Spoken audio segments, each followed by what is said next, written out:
नमो बुद्धाय दोस्तों सावन का महीना आते ही एक शब्द बार बार सुनाई देने लगता है, प्रदोष काल।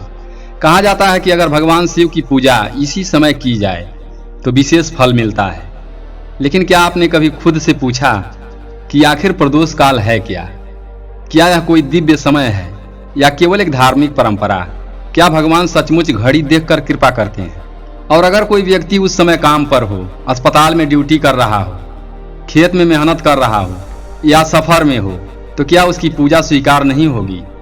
आज हम किसी की आस्था का अपमान नहीं करेंगे, बल्कि इतिहास, शास्त्र और तर्क की रोशनी में समझेंगे कि प्रदोष काल का वास्तविक अर्थ क्या है। दोस्तों, सबसे पहले यह समझना जरूरी है कि प्रदोष काल कोई पूरा दिन नहीं, बल्कि दिन और रात के मिलने का समय है। सामान्य रूप से सूर्यास्त से कुछ पहले और सूर्यास्त के बाद तक का लगभग 1.5 घंटे का समय प्रदोष काल माना जाता है। संस्कृत शब्द में प्रदोष शब्द का संबंध उस संधि काल से माना जाता है जब दिन समाप्त होकर रात की शुरुआत होती है। प्राचीन भारत में यह समय केवल पूजा का ही नहीं, बल्कि आत्मचिंतन, ध्यान और विश्राम का समय भी माना जाता था। दिन भर के काम समाप्त हो जाते थे, पशु पक्षी अपने बसेरों की ओर लौटते थे, वातावरण शांत होने लगता था और मन भी स्वाभाविक रूप से स्थिर होने लगता था। धीरे धीरे भगवान शिव की उपासना से इस समय का विशेष संबंध जुड़ गया। शिव पुराण और अन्य शैव परंपराओं में यह विश्वास मिलता है कि प्रदोष काल में भगवान शिव और माता पार्वती भक्तों पर विशेष कृपा करते हैं। इसी कारण त्रयोदशी तिथि की शाम को आने वाला प्रदोष व्रत भी अत्यंत लोकप्रिय हुआ।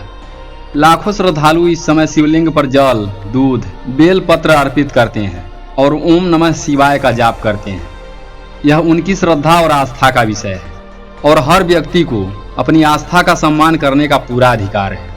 लेकिन अब एक महत्वपूर्ण प्रश्न उठता है, क्या शास्त्रों में कहीं यह लिखा है कि भगवान केवल प्रदोष काल में ही पूजा स्वीकार करेंगे और बाकी समय की पूजा व्यर्थ हो जाएगी? इसका सीधा और स्पष्ट उत्तर है नहीं। शास्त्र प्रदोष काल की महिमा बताते हैं, लेकिन यह नहीं कहते कि ईश्वर केवल इसी समय उपलब्ध है। यदि ऐसा होता तो जो लोग उस समय किसी आवश्यक सेवा में लगे हैं, जैसे डॉक्टर, सैनिक, पुलिसकर्मी, किसान या मजदूर, क्या वे भगवान की कृपा से वंचित हो जाते? शायद नहीं, क्योंकि लगभग हर धर्म यह सिखाता है कि ईश्वर मन की भावना को देखते हैं, केवल घड़ी के समय को नहीं। जरा एक और बात सोचिए, भारत के अलग अलग राज्यों में सूर्यास्त का समय अलग अलग होता है। राजस्थान में सूर्यास्त एक समय पर होता है, असम में दूसरे समय पर। विदेशों में तो यह अंतर और भी अधिक है। कुछ देशों में गर्मियों के दौरान रात बहुत देर से होती है और कुछ स्थान ऐसे भी हैं जहां कई दिनों तक सूर्यास्त ही नहीं होता। अगर भगवान केवल एक निश्चित समय में ही पूजा स्वीकार करते हों तो फिर उन लोगों का क्या होगा? यही कारण है कि अनेक विद्वान प्रदोष काल को एक प्रतीकात्मक आध्यात्मिक समय मानते हैं। ऐसा समय जब मनुष्य दिन भर की भाग दौड़ छोड़कर कुछ क्षण अपने भीतर झांके, अपने व्यवहार पर विचार करे और अपने मन को शांत करे। दोस्तों, अक्सर धार्मिक परंपराएं केवल पूजा पाठ तक सीमित नहीं होती, उनके पीछे सामाजिक और मनोवैज्ञानिक कारण भी होते हैं। जरा कल्पना कीजिए, हजारों वर्ष पहले न बिजली थी, न मोबाइल और न ही रात भर जागने वाली जीवन शैली। सूर्यास्त के बाद लोग अपने परिवार के साथ बैठते थे, दीप जलाते थे, दिन भर की बातें करते थे और ईश्वर का स्मरण करते थे। इससे परिवार भी जुड़ता था और मन को भी शांति मिलती थी। संभव है कि प्रदोष काल का महत्व इसी जीवन शैली से भी जुड़ा हो। अब जरा एक सवाल अपने आप से पूछिए, अगर कोई व्यक्ति पूरे दिन झूठ बोलता रहे, लोगों का शोषण करे, रिश्वत ले, कमजोरों का हक छीन ले, दूसरों को अपमानित करे, लालच छल से अपना जीवन चलाए, लेकिन जैसे ही प्रदोष काल आए वह मंदिर पहुंच जाए, कुछ मिनट पूजा कर ले, दीप जला दे, बेल पत्र चढ़ा दे और यह मान ले कि उसके सारे बुरे कर्म धुल गए, तो क्या वास्तव में उसे धार्मिक कहा जा सकता है? और अब इसका दूसरा पक्ष भी देखिए। एक गरीब मजदूर है जो सुबह से शाम तक अपने परिवार के लिए मेहनत करता है। एक किसान है जो खेत में पसीना बहा रहा है। एक डॉक्टर है जो किसी मरीज की जान बचाने में लगा है। एक नर्स अस्पताल में सेवा कर रही है। एक सैनिक सीमा पर देश की रक्षा कर रहा है। एक सफाई कर्मचारी पूरे शहर को स्वच्छ रखने के लिए अपना कर्तव्य निभा रहा है। प्रदोष काल बीत जाता है लेकिन वे पूजा नहीं कर पाते, तो क्या केवल इस कारण वे भगवान की कृपा से वंचित हो जाएंगे?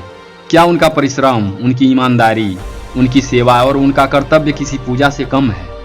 जरा सोचिए, अगर ईश्वर वास्तव में न्यायप्रिय है तो वे मनुष्य का मूल्यांकन किस आधार पर करेंगे? घड़ी देखकर की गई कुछ मिनटों की पूजा से या पूरे दिन के किए गए उसके कर्मों से? क्या भगवान केवल हाथ जोड़ने वालों को देखेंगे या उस हाथ को भी देखेंगे जिसने किसी गिरे हुए इंसान को उठाया, किसी भूखे को रोटी खिलाई, किसी रोते हुए के आंसू पोंछे और किसी असहाय की मदद की? यही वह प्रश्न है जो हमें केवल धर्म नहीं बल्कि अपने जीवन के उद्देश्य पर भी सोचने के लिए मजबूर करता है। क्योंकि पूजा का वास्तविक अर्थ केवल दीप जलाना नहीं बल्कि अपने भीतर की बुराइयों को बुझाना भी है। केवल भगवान के सामने सिर झुकाकर नहीं बल्कि अहंकार को झुकाना भी है। केवल मंदिर तक जाना नहीं बल्कि अपने व्यवहार को भी पवित्र बनाना है। इसलिए शायद सबसे महत्वपूर्ण प्रश्न यह नहीं है कि हमने प्रदोष काल में कितनी देर पूजा की, बल्कि यह है कि पूरे दिन हमने कितनी ईमानदारी से जीवन जिया। क्योंकि यदि हमारे कर्म अच्छे हैं, हमारी नीयत साफ है और हमारे व्यवहार से किसी का भला होता है, तो यही बात हर धर्म की मूल भावना के सबसे अधिक निकट दिखाई देती है। दोस्तों, यही बात हमें बुद्ध के विचारों में भी दिखाई देती है। तथागत गौतम बुद्ध ने कभी किसी विशेष मुहूर्त या समय को मुक्ति का आधार नहीं बताया। उन्होंने कहा कि मनुष्य का उद्धार उसके विचार, उसके कर्म और उसके आचरण से होता है। धम्मपद की पहली गाथा कहती है, मनोपुब्बगम्मा धम्मा, अर्थात मन ही सभी कर्मों का अग्रदूत है। यानी मन शुद्ध है तो कर्म भी शुद्ध होंगे, और यदि मन दूषित है तो केवल बाहरी कर्मकांड जीवन को श्रेष्ठ नहीं बना सकते। कालाम सूत्र में बुद्ध ने एक और महत्वपूर्ण बात कही। उन्होंने लोगों से कहा कि केवल इसलिए किसी बात को सत्य मत मानो कि वह परंपरा से चली आ रही है। उसे अपनी बुद्धि, अनुभव और विवेक की कसौटी पर भी परखो। इसका अर्थ यह नहीं कि हर परंपरा गलत है, बल्कि यह कि हर परंपरा को समझकर अपनाना चाहिए, केवल डर के कारण नहीं। इसलिए यदि आप भगवान शिव में आस्था रखते हैं और प्रदोष काल में पूजा करना चाहते हैं तो अवश्य कीजिए, श्रद्धा से कीजिए, प्रेम से कीजिए। लेकिन यह मत सोचिए कि अगर किसी दिन आप उस समय पूजा नहीं कर पाए तो भगवान आपसे नाराज हो जाएंगे। एक माँ अपने बच्चों से समय देखकर प्रेम नहीं करती, तो फिर ईश्वर, जिन्हें हम करुणा और दया का स्वरूप मानते हैं, वे केवल घड़ी देखकर कृपा क्यों करेंगे?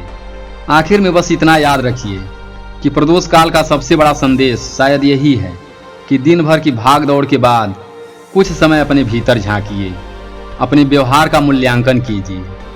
यदि किसी का दिल दुखाया है तो उसे सुधारिए।